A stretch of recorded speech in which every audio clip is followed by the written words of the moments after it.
Selamat malam buat kita semua. Salam dalam nama Tuhan kita Yesus Kristus. Kita sangat bersyukur kepada Tuhan karena kita diberikan kesehatan dan kekuatan hingga pada malam hari ini kita bisa kembali untuk belajar firman Tuhan.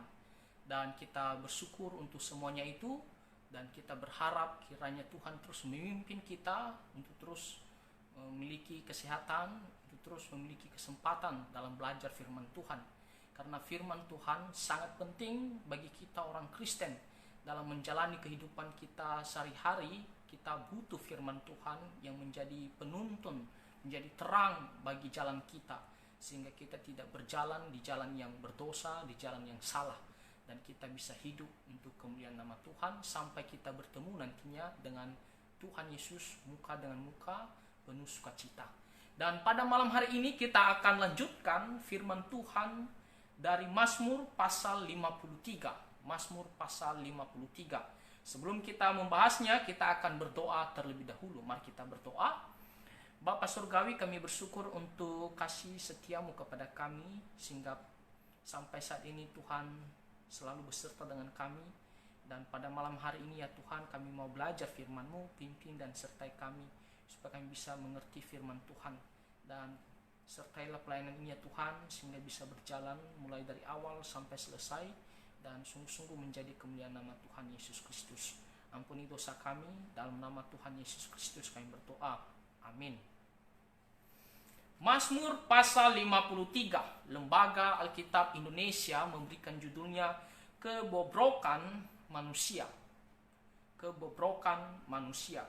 Dan Mazmur pasal 53 ini berbicara tentang keadaan manusia atau kondisi manusia yang berdosa. Dan di sini diajarkan kepada kita sebagai orang-orang berdosa supaya bertobat, supaya insaf dan percaya kepada Tuhan. Khususnya di Mazmur pasal 53 ini memang berbicara kepada orang bebal, kepada orang-orang fasik, ya, orang-orang yang tidak percaya kepada Tuhan. Nah, tetapi Mazmur ini juga menyinggung bagaimana keadaan kita manusia yang adalah orang-orang berdosa. Di ayat yang pertama dikatakan untuk pemimpin biduan menurut lagu Mahalat Nyanyian Pengajaran Daud. Jadi sangat jelas Mazmur ini ditulis oleh Raja Daud.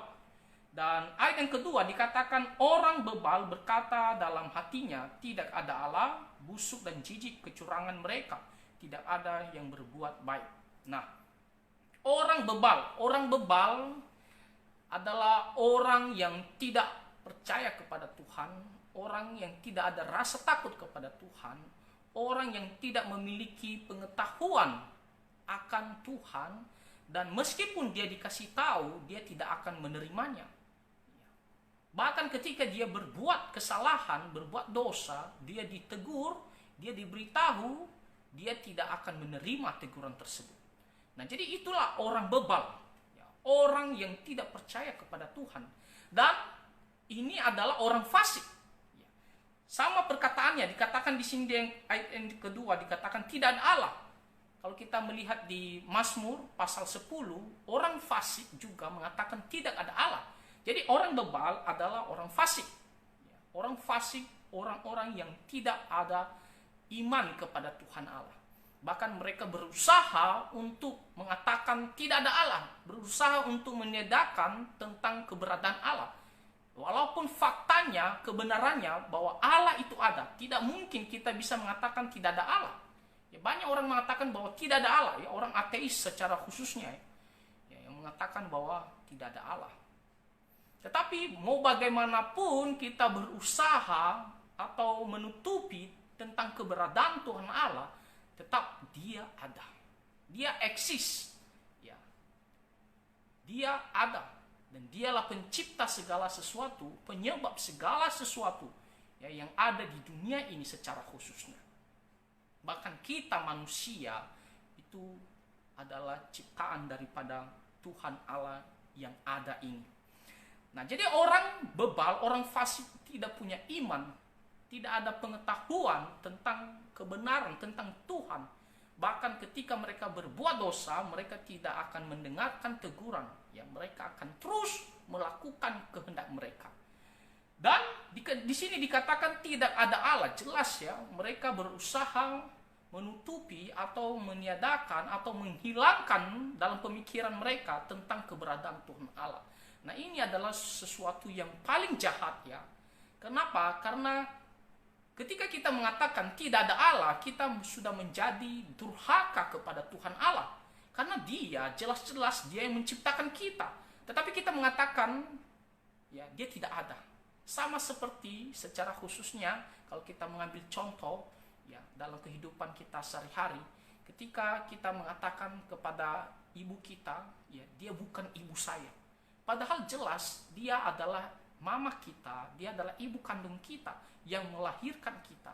Tetapi ketika kita sukses ataupun ketika kita sudah punya keberhasilan, kita mengatakan dia bukan mama saya, dia bukan ibu saya. Nah, jadi secara langsung kita sudah menyatakan bahwa diri kita ini durhaka kepada mama kita, ya kepada orang tua kita. Ya, itu adalah anak yang dikutuk ya karena tidak mengakui mama kandungnya. Nah, begitu juga kepada Tuhan Allah, ya terlebih kepada Tuhan Allah, dia adalah pencipta segala sesuatunya. Bahkan dia adalah pribadi yang memberkati kita sehingga kita bisa lahir di dunia ini dan kita bisa berhasil di dunia ini. Ya, dia adalah penyebab segala sesuatu. Nah, tetapi orang bebal mengatakan bahwa tidak ada Allah. Apakah Tuhan Allah benar tidak ada? Ya, sekarang kita mau mengikuti pemikiran mereka. Seandainya benar, ya Tuhan Allah tidak ada. Lalu kita bertanya, dari mana semua yang ada di sekitar ini? Ya. Bumi ini, alam ini, semuanya dari mana? Iya kan? Kalau kita melihat pohon-pohon, kita melihat langit, kita melihat bintang-bintang, kita melihat bulan, kita melihat matahari, kita melihat laut yang begitu indah, kita akan bertanya, dari mana semuanya itu datang? Tidak mungkin datang sendiri. Tidak mungkin timbul sendiri. Dan kenapa semuanya itu bisa berjalan dengan teratur? Kalau seandainya dia datang sendiri, terjadi secara kebetulan, pastinya akan terjadi kekacauan, akan terjadi kehancuran, ketidakteraturan. Nah, tetapi pada faktanya adalah semuanya berjalan dengan baik, terkontrol. Pasti ada pribadi, ada kuasa yang mengontrolnya. Orang ateis mengatakan bahwa segala sesuatu tidak ada yang menciptakan, tetapi dia timbul sendiri dan berkembang ya secara kebetulan, ya tidak ada yang mengontrolnya. Nah, tetapi hal itu tidak bisa dibuktikan ya secara ilmiah. Mereka mengatakan dia timbul sendiri, ya lalu dia berevolusi, semakin hari semakin membaik. Contohnya mereka mengatakan manusia dari monyet. Ya, ini adalah salah satu cara mereka untuk mengatakan tidak ada Allah. Ya, mereka berusaha menutupi pengetahuan tentang keberadaan Allah. Nah, mereka mengatakan salah satunya manusia berasal dari monyet, bukan diciptakan oleh Tuhan Allah. Ya, berasal dari monyet.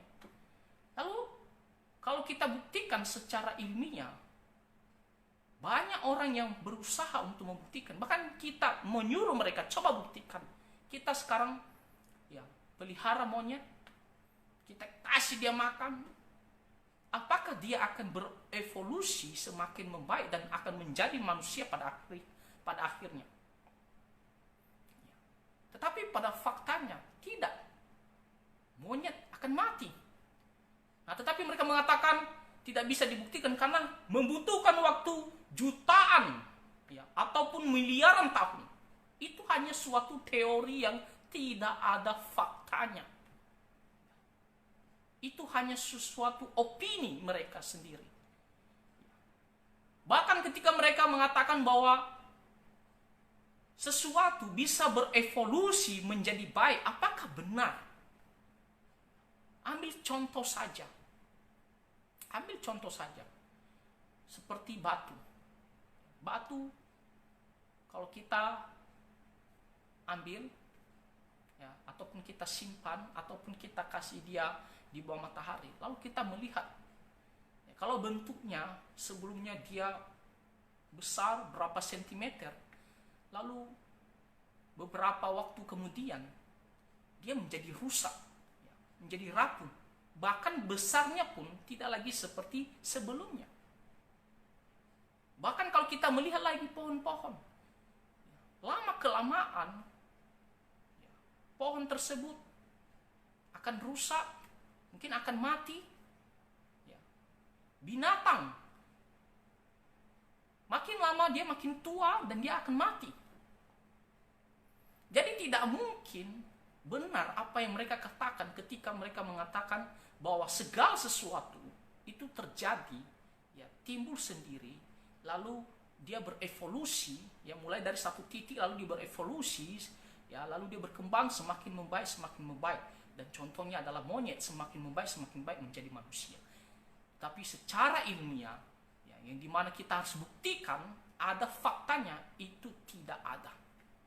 Jadi mereka tidak bisa mengatakan bahwa segala sesuatu itu timbul sendiri lalu berevolusi dengan semakin membaik. Itu adalah suatu teori yang tidak bisa dipercaya karena tidak ilmiah. Ya. Jadi semuanya apa yang mereka katakan ini, teori-teori evolusi ini hanya suatu sikap untuk mengatakan bahwa tidak ada Allah. Mereka berusaha mencari alasan bagaimana cara menutupi keberadaan Tuhan Allah. Dan ini adalah suatu kedurhakaan terhadap pencipta kita. Ya, ini adalah suatu kejahatan yang paling tinggi. Ketika kita tidak mengakui pencipta kita, itu adalah suatu dosa, ya, jahat, ya, paling jahat, ya. Karena kita durhaka, kita tidak mengakui menerima pencipta kita. Dan apa tujuan mereka? Sekarang kita mau bertanya, apa sih tujuan mereka mengatakan tidak ada Allah? Tentunya ada tujuan daripada, ya, ketika mereka mengatakan tidak ada Allah. Apa yang mereka inginkan? Tidak lain adalah supaya mereka bisa memberikan kebebasan terhadap diri mereka sendiri untuk hidup sesuai dengan kehendak sendiri, sesuai dengan keinginan sendiri. Karena bagi mereka, kalau seandainya ada Tuhan Allah, tentunya ada yang memberikan peraturan dan kita harus ikuti peraturan tersebut. Mereka tidak mau melakukan apa yang Tuhan kehendaki. Mereka mau apa yang mereka inginkan, itulah yang mereka mau lakukan. Dan tentunya sebagai manusia yang telah jatuh dalam dosa, akan terus menginginkan, condong untuk melakukan dosa. Jadi waktu mereka mengatakan tidak ada Allah, tujuannya adalah supaya mereka hidup sesuai dengan kehendak mereka sendiri. Supaya mereka bisa hidup sesuai dengan keinginan mereka sendiri. Supaya mereka bebas dalam memuaskan kedagingan mereka sendiri. Itulah tujuan orang-orang fasik, orang-orang bebal, orang-orang ateis ketika mereka mengatakan tidak ada Allah. Supaya tidak ada yang meminta pertanggungjawaban setiap perbuatan mereka. Supaya mereka mau bebas, mau lepas daripada peraturan-peraturan dari Tuhan. Mereka mau hidup untuk keinginan daging mereka sendiri. Nah, itu adalah orang-orang fasik. Dan apa yang mereka lakukan? Ya, jelas dikatakan di sini busuk dan jijik kecurangan mereka. Tidak ada yang berbuat baik. Karena memang yang mereka inginkan adalah kejahatan. Yang mereka inginkan adalah hal yang berdosa. Itu adalah sifat dasar daripada manusia. Itu adalah natur daripada manusia yang selalu ingin melakukan dosa. Dikatakan di sini busuk dan jijik. Ini adalah penilaian terhadap dosa yang mereka lakukan. Di hadapan Tuhan Ini adalah suatu perbuatan yang busuk, yang jijik, yang dibenci oleh Tuhan. Makanya dikatakan busuk dan jijik. Begitu jahat mereka di hadapan Tuhan, karena mereka hanya ingin memuaskan kedagingan mereka. Lalu yang ketiga dikatakan Allah memandang ke bawah dari sorga kepada anak-anak manusia untuk melihat apakah ada yang berakal budi dan mencari Allah. Mereka semua telah menyimpang, sekaliannya telah bejat, tidak ada yang berbuat baik, seorang pun tidak. Tuhan Allah yang adalah pencipta segala sesuatu, yang adalah kudus suci, dan dia tahu segala sesuatu, dan dia terus memperhatikan segala sesuatu. Dia melihat ciptaannya manusia. Apakah ada yang berbuat baik? Apakah ada yang berakal budi? Apakah ada yang mencari Allah? Dan Tuhan memutuskan berdasarkan penglihatannya kepada manusia, bahwa manusia memang tidak ada yang mencari Allah, tidak ada yang berbuat baik. Semuanya telah menyimpang. Sekaliannya dikatakan di sini telah bejat, seorang pun tidak ada yang berbuat baik, seorang pun tidak. Nah, tadi konteksnya kita sedang berbicara mengenai orang bebal, orang-orang fasik. Nah, tetapi ayat yang ketiga dan ayat yang keempat ini diperluas lagi, berbicara tentang keberadaan kita manusia. Ya. Secara keseluruhan manusia, kita masuk dalam ayat yang ketiga dan ayat keempat ini. Ini adalah ayat-ayat firman Tuhan yang sama isinya dengan Roma pasal 3. Ya. Kalau kita melihat Roma pasal 3, ayat 10 sampai ayatnya yang ke-20, sama isinya. Ya, berbicara tentang bahwa manusia adalah orang berdosa. Sehingga tidak ada yang bisa mengatakan bahwa saya adalah orang baik, orang kudus, orang benar. Di Roma pasal 3 ayat yang ke-10 dikatakan, seperti ada tertulis, tidak ada yang benar, seorang pun tidak. Ya. Semua manusia tak ada dalam dirinya yang dimana bisa dikatakan, layak untuk dikatakan bahwa dia adalah orang benar. Orang yang kudus, orang yang suci, orang yang tidak berdosa. Tidak ada. Ayat yang ke-11 dikatakan tidak ada seorang pun yang berakal budi, yang berpikir baik, yang mampu memikirkan hal-hal baik, yang mampu merencanakan hal-hal yang baik, yang mampu menghasilkan perbuatan-perbuatan baik. Makanya dikatakan di sini tidak ada yang berakal budi, seorang pun tidak. Tidak ada seorang pun yang mencari Allah. Semua orang telah menyeleweng, mereka semua tidak berguna. Tidak ada yang berbuat baik, seorang pun tidak. Sampai ayatnya yang ke-18 dikatakan, rasa takut kepada Allah tidak ada pada orang itu. Ayat yang ke-20 dikatakan, sebab tidak seorang pun yang dapat dibenarkan di hadapan Allah. Kalau berdasarkan, dikatakan di sini, oleh karena melakukan hukum Taurat. Semua kita adalah orang berdosa. Apa itu dosa?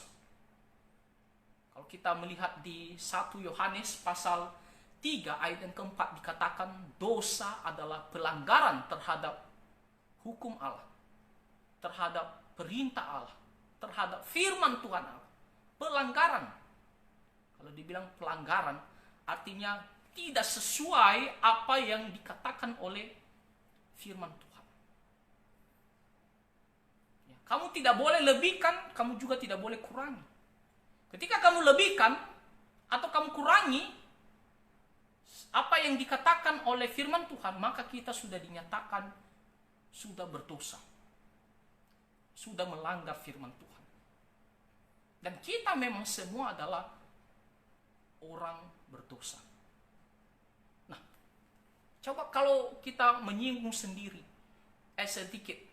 sedikit bagaimana asal usul dari dosa, ya, bagaimana asal mula dinyatakan bahwa manusia telah jatuh di dalam dosa. Kalau kita membaca kisah Kejadian pasal 3 sangat jelas di situ diceritakan bagaimana manusia jatuh di dalam dosa. Manusia pertama yang diciptakan oleh Tuhan adalah Adam. Dan setelah itu Tuhan ciptakan seorang penolong, ya, perempuan, yaitu Hawa. Mereka adalah manusia pertama, Adam dan Hawa. Dan waktu Tuhan menciptakan manusia pertama ini, yaitu Adam dan Hawa, semuanya adalah kudus, ya, suci. Makanya dikatakan diciptakan segambar dan serupa dengan Allah. Mereka memiliki sifat-sifat tertentu yang dimiliki oleh Allah, seperti, ya, kudus, suci, tidak punya dosa, kasih, ya, benar, tidak ada yang berbuat kesalahan, tidak ada kesalahan di dalam diri manusia pertama, ya, ketika Tuhan ciptakan Adam dan Hawa. Makanya Tuhan mengatakan ketika dia melihat semuanya, ya, melihat ciptaannya manusia, dia mengatakan sungguh amat baik. Ya, kalau ciptaan yang lainnya, binatang-binatang atau benda-benda di langit atau tumbuh-tumbuhan, Tuhan mengatakan sungguh baik. Tetapi untuk manusia dikatakan sungguh amat baik, kudus, suci. Lalu Tuhan memberikan perintah kepada Adam dan Hawa di Kejadian pasal 2. Tuhan mengatakan semua buah pohon yang ada di Taman Eden ini boleh kamu makan, kecuali buah pengetahuan yang baik dan yang jahat tidak boleh kamu makan. Nah, ingat saudara-saudari, saya tegaskan hal ini supaya bagi kita semua jelas bahwa buah pengetahuan yang baik dan yang jahat itu bukan buah apel. Ya, bukan buah apel. Banyak orang mengatakan bahwa itu buah apel. Alkitab mengatakan buah apel. Ada pengajar mengatakan buah apel. Ada kelompok, ya, agama lain yang menyerang kita. Alkitab mengatakan buah apel. Jadi kita tidak boleh makan buah apel. Tidak boleh memakai barang-barang yang pakai buah apel, gambar buah apel. Nah, itu bukan buah apel. Ya, jangan pernah berpikir dan jangan pernah mengajarkan bahwa itu adalah buah apel. Bukan. Ya, Alkitab hanya mengatakan buah pengetahuan yang baik dan yang jahat. Kita tidak tahu seperti apa. Nah, jadi Tuhan mengatakan boleh kamu makan semua buah pohon yang ada di Taman Eden ini, kecuali, ya, buah pengetahuan yang baik dan yang jahat tidak boleh kamu makan. Nah, pada saat itu manusia kan tidak makan daging, ya, makanan mereka adalah buah pohon-pohon. Nah, tetapi iblis datang mencobai manusia. Ya. Iblis mengatakan, bukankah Allah yang mengatakan tidak boleh kamu makan semua, ya, buah pohon yang ada di Taman Eden ini. Nah, hebatnya iblis. Ingat, iblis dia juga memakai firman Tuhan untuk menjatuhkan kita. Ya, dia akan membuat kita bingung. Lalu dia akan mencari celah supaya kita bisa jatuh. Ya. Dia mengatakan bahwa bukankah Tuhan mengatakan, ya, tidak boleh kamu makan semua. Lalu Hawa mengatakan, firman Tuhan mengatakan, ya, Tuhan memberikan perintah kepada kami bahwa boleh dimakan kecuali buah pengetahuan yang baik dan yang jahat. Ya. Itu tidak boleh. Tetapi selain itu boleh. Bahkan Hawa menambahnya, mengatakan mengenai buah pengetahuan yang baik dan yang jahat tidak boleh dimakan. Jangankan tidak boleh dimakan, disentuh saja tidak boleh. Adalah suatu kesempatan atau celah bagi iblis untuk menjatuhkan manusia. Ya, karena Hawa menambah-nambahnya. Ya, Tuhan yang mengatakan waktu kamu makan barulah kamu mati. Ya, tetapi si Hawa mengatakan ketika kami sentuh juga kami akan mati. Lalu iblis mengatakan, nah itu adalah suatu kebohongan. Ya, coba buktikan, pegang, sentuh. Apakah kamu mati sesuai apa yang dikatakan Tuhan Allah? Ya memang tidak akan mati karena Tuhan tidak pernah perintahkan hal itu. Lalu Hawa dia pergi sentuh dan dia tidak mati. Lalu dia melihat juga buah itu begitu menarik, dan ditambah lagi serangan, godaan lagi si iblis mengatakan, lihat, kamu tidak mati kan? Nah, begitu juga, waktu kamu makan, kamu tidak akan mati. Karena Hawa ya, karena Hawa membuka celah untuk dicobai atau dijatuhi oleh iblis, karena Hawa bimbang, maka akhirnya ya, dia memilih untuk tidak taat ya terhadap firman Tuhan. Dia mengambil buah pohon pengetahuan yang baik dan jahat tersebut, dia makan, dan dia juga berikan kepada suaminya Adam. Dan Adam sebagai kepala keluarga ya, dan sebagai pribadi pertama ya, yang diberikan tanggung jawab ya untuk melakukan perintah ini, ya, dia jatuh dalam dosa ini dan dia disalahkan ya. Nah, jadi pada saat itu ketika Adam dan Hawa memilih tidak taat terhadap perintah Tuhan, maka sesuai dengan perkataan Tuhan di Kejadian pasal 2 ayatnya yang ke-17 dikatakan, tetapi pohon pengetahuan tentang yang baik dan yang jahat itu janganlah kamu makan buahnya, sebab pada hari engkau memakannya pastilah engkau mati. Sangat jelas bahwa akibat daripada melanggar firman Tuhan, akibat dari ketidaktaatan terhadap firman Tuhan adalah mati. Apa artinya mati?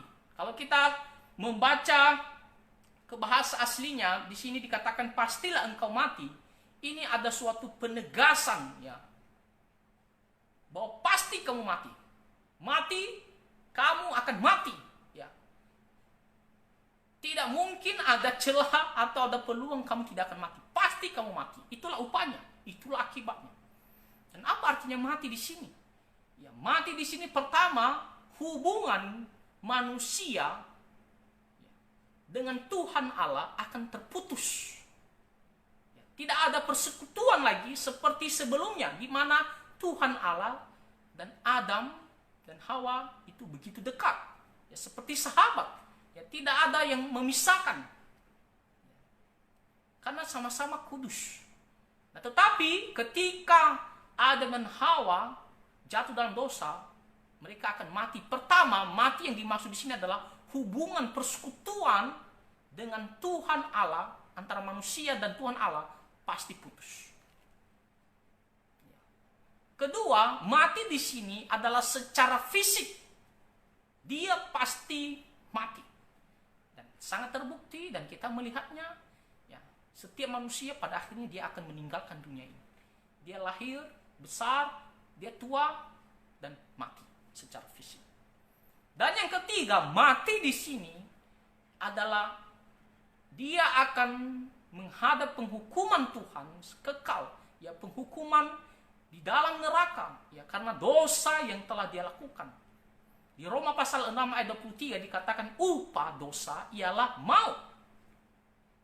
Upah artinya secara langsung, ya, ketika kita berbuat dosa atau ketika kita dinyatakan orang berdosa, maka upahnya langsung adalah maut, binasa.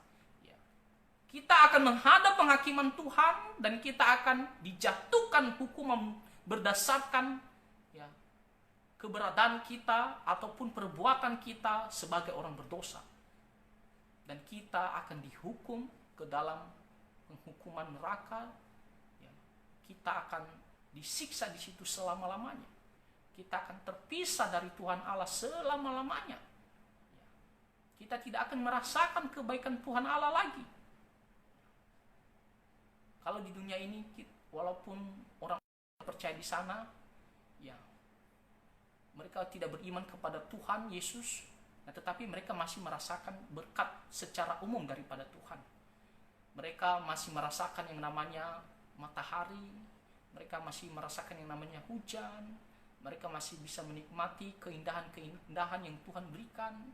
Tetapi ketika dihukum nantinya ke dalam neraka, ya, sama sekali tidak akan lagi merasakan kebaikan daripada Tuhan, tetapi sebaliknya penderitaan, penyiksaan ya, selama-lamanya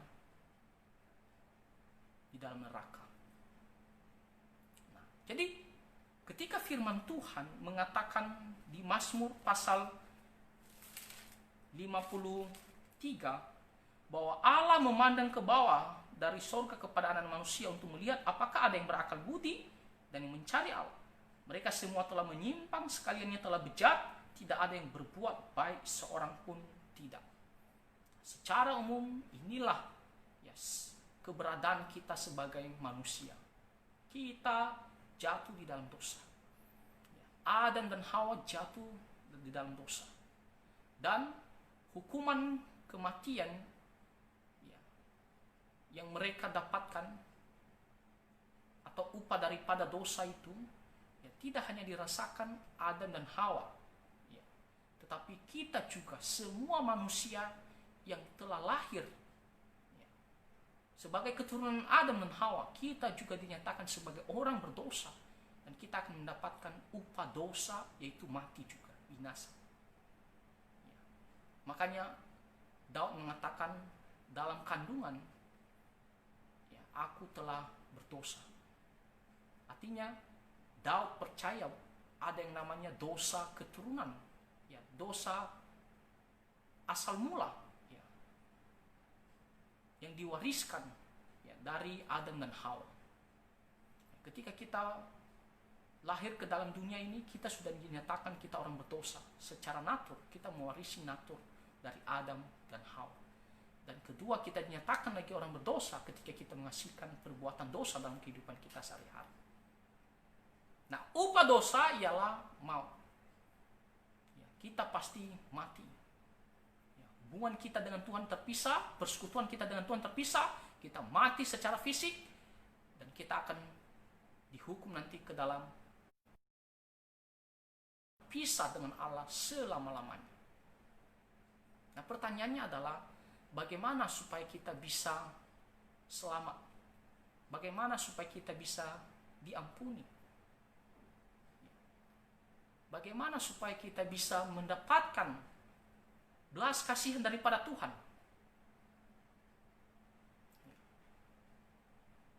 Bagaimana caranya?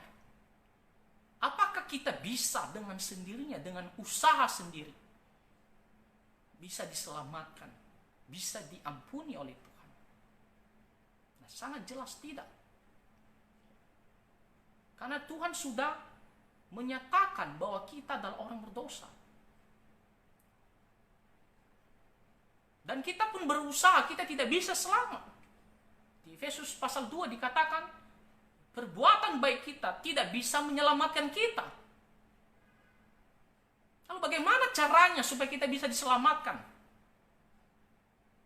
Inilah tujuan daripada Mazmur pasal 53 ini, supaya kita bisa orang-orang berdosa, dan khususnya di sini dibicarakan tentang orang fasik, orang bebal. Bagaimana caranya supaya kita bisa diselamatkan, diampuni oleh Tuhan? Hanya ada satu caranya. Bukan dari pihak manusia, bukan dari diri manusia, tetapi dari pribadi Tuhan Allah, yang dimana mengambil inisiatif dengan belas kasihannya datang untuk menyelamatkan kita. Manusia tidak sanggup lagi datang mencari Tuhan Allah, tidak sanggup datang kepada Tuhan Allah, tidak sanggup melakukan kehendak Tuhan, apalagi menyelamatkan diri sendiri, tidak sanggup. Harus Tuhan Allah dengan inisiatifnya, dengan belas kasihannya, dia datang menyelamatkan kita. Dan sangat jelas kita bersyukur dan memuji Tuhan. Di Yohanes pasal 3 ayat 16 dikatakan, karena begitu besar kasih Allah akan dunia ini, sehingga ia telah mengaruniakan anaknya yang tunggal, sehingga setiap orang yang percaya kepadanya tidak binasa, melainkan beroleh hidup yang kekal. Tuhan Yesus datang ke dalam dunia ini karena dia sangat berbelas kasihan kepada kita. Dia mau kita diampuni dan beroleh hidup yang kekal.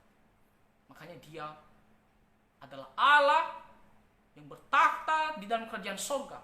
Dia menjelma, turun ke dalam dunia, menjadi seorang manusia. Dan dia lahir di tempat yang hina, di kandang hewan. Dia menderita, dia ditolak, dia dihina, dia dipukul, dia dikhianati, dia difitnah. Bahkan dia dipaku di atas kayu salib, diejek lagi. Bahkan sampai dia mati mengorbankan nyawanya sesuai dengan tujuannya. Tuhan Yesus mengatakan, aku akan memberikan tubuhku, darahku untuk pengampunan bagi banyak orang. Tujuannya jelas untuk menyelamatkan kita. Tuhan Yesus mengatakan di Yohanes pasal 6 ayat 40. Yohanes pasal 6 ayat 40. Barang siapa yang mengenal anak dan percaya, dia akan beroleh hidup yang kekal dan akan kubangkitkan pada akhir zaman. Kalau kita bertobat dan kita percaya kepada Tuhan Yesus, ya, kita pasti diselamatkan. Kita pasti diampuni. Hanya dengan percaya, hanya dengan iman. Roma pasal 10. Ya. Roma pasal 10, kalau kita melihat Roma pasal 10 ayatnya yang ke-9 dikatakan, sebab jika kamu mengaku dengan mulutmu bahwa Yesus adalah Tuhan dan percaya dalam hatimu bahwa Allah telah membangkitkan dia dari antara orang mati, maka kamu akan diselamatkan. Karena dengan hati orang percaya dan dibenarkan, dan dengan mulut orang mengaku dan diselamatkan. Nah, jadi bagi orang-orang yang belum percaya kepada Tuhan Yesus, bagi orang-orang yang selama ini hidup di dalam kedagingan, hidup di dalam dosa, bagi orang-orang yang hidup di dalam kefasikan, di dalam kebebalan, segera beri dirimu bertobat. Mengakulah bahwa Tuhan Allah itu ada, dan mengakulah bahwa Tuhan Yesus adalah juru selamat satu-satunya yang telah datang untuk menyelamatkan kita.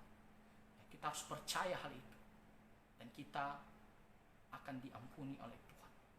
Kita tidak akan dihukum oleh Tuhan. Ya, kematian secara fisik kita tidak bisa mengelak lagi. Ya, kita tidak bisa mengelak lagi, menghindari hal itu. Ya, kita pasti mati semua, baik orang percaya maupun orang yang tidak percaya. Tetapi mati ada 3 hal, ya, maksudnya hubungan kita, persekutuan kita dengan Tuhan Allah terpisah, putus. Kedua, mati secara fisik.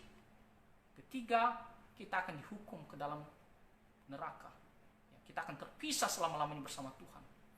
Nah, itu arti mati, ya, 3 hal. Nah, tetapi ketika kita percaya kepada Tuhan Yesus, ya, mati secara fisik kita tidak bisa hindari. Ya, itu karena upah daripada dosa, kita akan tetap jalani, kita pasti mati. Semua orang percaya pasti mati secara fisik. Ya, kecuali orang-orang tertentu yang Tuhan hendaki, ya, tidak usah mati secara fisik.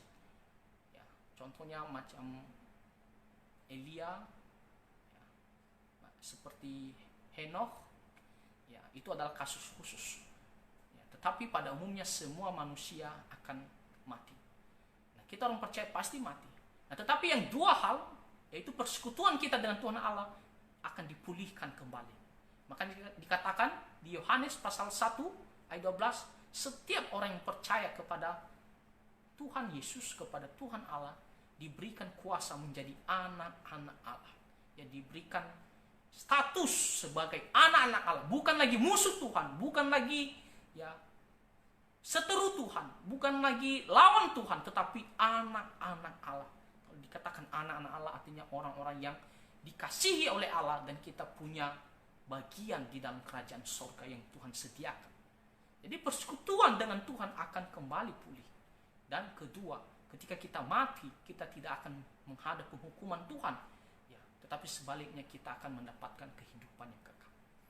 Jadi kita harus bertobat dan percaya kepada Tuhan Yesus. Jangan tunda-tunda. Jangan pikir saya bisa menyelamatkan. Jangan pikir ada jalan keluar lain. Jangan pikir ada pribadi lain yang bisa melepaskan kita. Berapa banyak kelompok kepercayaan di dunia ini. Ya. Tapi coba lihat, semuanya adalah manusia berdosa juga. Pada akhirnya mati. Bagaimana bisa menyelamatkan kita kalau dia sendiri adalah orang berdosa? Kalau dia sendiri mati tidak bangkit-bangkit, bagaimana dia bisa memberikan kita kehidupan yang kekal? Bagaimana dia bisa membangkitkan kita sedangkan dirinya sendiri tidak bangkit-bangkit? Apakah kita mau mengikuti pribadi tersebut? Pikirkan baik-baik. Kita mau mencari yang pasti, yang benar, yang menjamin kita bisa diampuni, kita bisa diselamatkan, bahkan kita bisa dibangkitkan nanti pada akhir zaman. Dari semua kelompok, hanya satu yang bisa kita percayai dan memang harus kita percayai. Dia tidak berdosa. Dia adalah Allah. Dan dia mati untuk menebus dosa kita. Dan dia bangkit kembali dari antara kematian. Dan dia pergi ke surga, naik ke surga, menyediakan tempat bagi kita orang-orang percaya. Hanya ada satu, yaitu Tuhan Yesus. Makanya kita setelah menyadari bahwa kita dalam berdosa, maka kita tidak boleh salah pilih jalan. Meskipun kita mengakui, kita menyadari bahwa kita dalam berdosa, tetapi kalau kita salah jalan supaya kita bisa diselamatkan, kita tetap tidak akan bisa diselamatkan. Sia-sialah semuanya itu, karena kita tidak memilih yang benar, yang Tuhan kehendaki. Jadi kita harus bertobat dan percaya kepada Tuhan. Kita mau mengikuti Dia. Kita mau bilang, saya mau percaya kepada Engkau Tuhan Yesus. Karena memang hanya Engkaulah satu-satunya yang unik, yang beda daripada semuanya, yang bisa menjamin kehidupan saya, keselamatan saya. Tidak usah banyak argumen, pergi selidiki sendiri, bandingkan sendiri. Saya tidak usah menjelaskan begini-begini, tidak perlu. Kamu pergi selidiki dan bandingkan semuanya. Kamu pasti akan tahu bahwa memang hanya Tuhan Yesus yang dapat menyelamatkan kita. Jangan kita pikir kita ini hebat. Jangan kita pikir kita bisa hidup selama-lamanya di dunia ini. Jangan kita pikir apa yang ada pada diri kita bisa menyelamatkan kita, bisa memberikan kita kehidupan kekal, bisa memberikan kita pengharapan yang kekal, bisa memberikan kita kebahagiaan, sukacita yang kekal. Tidak, semuanya itu hanya sementara di dunia ini. Kita pasti akan meninggalkan dunia ini. Semua manusia pasti akan meninggalkan dunia ini. Dan kita bisa melihat faktanya. Orang-orang yang kita kasihi dulu, orang-orang yang kita kenal dulu, semuanya pada mati. Bahkan kita secara manusia, kita tidak mengetahui apa yang terjadi kepada mereka. Tapi firman Tuhan mengatakan mereka akan menghadap Tuhan dan akan menanggung, menerima semua apa yang mereka perbuat. Dan kita semua adalah orang berdosa. Upah dosa ialah maut. Oleh karena itu, segera berikan dirimu, percaya kepada Tuhan Yesus. Ini adalah kesempatan. Dan ini tidak semua orang tahu ataupun pernah mendengarkan hal ini. Jadi kalau kita ada mendengarkan berita ini, kita sangat bersyukur karena kita punya kesempatan mendengarkannya. Tetapi apakah kita mau menerima dan percaya? Itu masalahnya. Sia-sialah kalau kita hanya mendengarkan saja. Kalau kita anggap sepele. Kalau kita bilang, itu kan masalah agamanya, itu kan masalah kepercayaannya saja itu. Masing-masing kepercayaan lah. Saya punya kepercayaan ini, dia pegang kepercayaannya. Tidak, ini masalah kebenaran. Satu kali saya pernah menginjil kepada salah seorang yang bukan Kristen atau non-Kristen. Dan saya ditemani salah seorang diaken dan mungkin ada beberapa teman waktu itu. Jadi kami penginjilan kepada non-Kristen ini. Dia punya kepercayaan. Lalu saya tanya sama dia, ya, karena dia mengatakan bahwa semuanya sebenarnya sama. Kita bisa mendapatkan keselamatan tergantung bagaimana kita sungguh-sungguh mengikuti agama kita tersebut. Lalu saya tanya sama dia, apakah kamu yakin 100% waktu kamu meninggalkan dunia ini dengan agamamu atau dengan kepercayaanmu itu, kamu pasti masuk surga? Pasti masuk surga 100%. Lalu dia agak bingung, ya.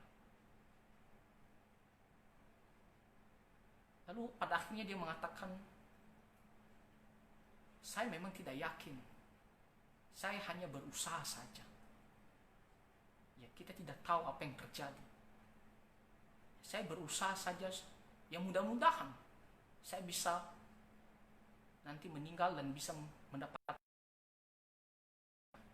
saya bisa masuk surga.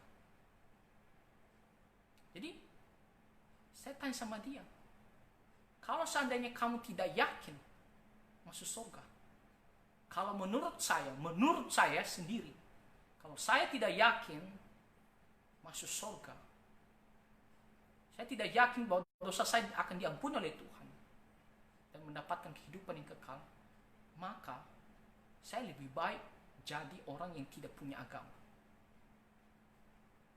Kalau menurut saya, kalau saya tidak yakin keselamatan saya, kalau saya sudah berusaha, ya, sudah mati-matian mengikuti agama tersebut, kepercayaan tersebut, tetapi pada akhirnya tetap saya tidak yakin bahwa saya masuk surga, maka untuk apa? Ya, untuk apa? Semuanya sia-sia. Nah, jadi bagaimana caranya supaya kita surga? Kita harus cari jalan yang benar. Dan bukan kita yang memastikan bahwa kita masuk surga, bukan karena kepercayaan diri kita sendiri yang mengatakan bahwa saya bisa masuk surga. Tidak. Tetapi Tuhan Allah yang diajarkan jalan tersebut, agama tersebut, kepercayaan tersebut. Tuhan sendiri yang menjamin bahwa kita pasti diampuni dan diselamatkan. Dan itu hanya satu-satunya di dalam Alkitab ini saja. Hanya satu-satunya Tuhan Yesus Kristus yang bisa menjamin kita diselamatkan. Ya. Sekali lagi saya mau mengatakan, kalau kita tidak yakin, untuk apa kita mati-matian mengikuti kepercayaan? Ya. Harus ada kepastian, harus ada jaminan. Tuhan Yesus mengatakan di Yohanes pasal 10, barang siapa yang percaya, mereka tidak akan dihukum selama-lamanya. Ya. Mereka akan mendapatkan yang kekal. Itu adalah Tuhan Yesus, dan kita harus mengikuti Dia. Tuhan Allah telah berbelas kasihan kepada manusia. Dia memberikan jalan keluar. Apakah kita mau menerima hal ini? Ingat, kita tidak hidup selama-lamanya di dunia ini. Segala sesuatu yang ada pada kita, kita akan tinggalkan. Oleh karena itu, kita harus memberikan diri untuk mengikuti jalan daripada Tuhan. Melalui Tuhan Yesus, kita harus mengikuti Dia. Dan mengapa Dia? Karena memang Dialah satu-satunya yang bisa menjamin kita diampuni, diselamatkan, dan beroleh hidup yang kekal, dan juga akan dibangkitkan pada akhir zaman. Ya. Tidak ada yang bisa kecuali Tuhan Yesus. Dan Dia sanggup karena memang Dia adalah Allah. Ya. Wahyu pasal 1:8 dikatakan Dia adalah Allah yang maha kuasa. Tuhan Allah. Ya. Alfa dan Omega. Dia mengaku dan Dia tidak berdosa. Waktu Dia datang ke dalam dunia juga Dia tidak berdosa. Bahkan Dia memberikan dirinya menanggung dosa-dosa kita demi menebus dosa-dosa kita. Jadi segera berikan dirimu percaya kepada Tuhan Yesus Kristus Jangan tunda-tunda, karena hari-hari ya bukan ada di tangan kita. Apa yang terjadi besok ataupun lusa bukan di tangan kuasa kita. Kita hanyalah manusia biasa. Mungkin kita bisa mendapatkan banyak hal di dunia ini, tetapi mengenai nafas, mengenai nyawa, ya, tak ada satupun manusia yang berkuasa mengontrolnya. Mungkin semuanya yang ada di dunia ini, harta atau apapun, kita bisa mendapatkannya, kita bisa membelinya, kita bisa memilikinya, kita bisa mengontrolnya. Tapi ada satu yang tidak bisa kita kontrol, yaitu kapan waktunya kita akan mati. Nyawa kita bukan di tangan kita, tetapi ada di tangan Tuhan. Dan kesempatan hanya di dunia ini saja. Nah, jadi itulah yang dibicarakan di Mazmur pasal 53, ya, khususnya ayat yang ke-3 sampai ayat yang ke-5, ayat yang ke-4, ketika dikatakan bahwa semua manusia telah berdosa. Kalau kita percaya kepada Tuhan, kita memiliki pengharapan yang kekal, dan kita akan mendapatkan sukacita selama-lamanya di surga. Nah, jadi di Mazmur pasal 53, ayat yang pertama sampai ayat yang keempat berbicara tentang orang bebal, orang fasik, yang adalah orang berdosa. Dan di ayat yang ketiga, ayat yang keempat secara khusus diperluas, berbicara tentang keberadaan kita manusia sebagai orang berdosa. Ayat yang kelima sampai ayat yang ketujuh, ya, mengenai hukuman terhadap orang-orang fasik ini, orang-orang bebal ini. Dikatakan ayat yang kelima, tidak sadarkah orang-orang yang melakukan kejahatan, yang memakan habis umatku seperti memakan roti, dan yang tidak berseru kepada Allah?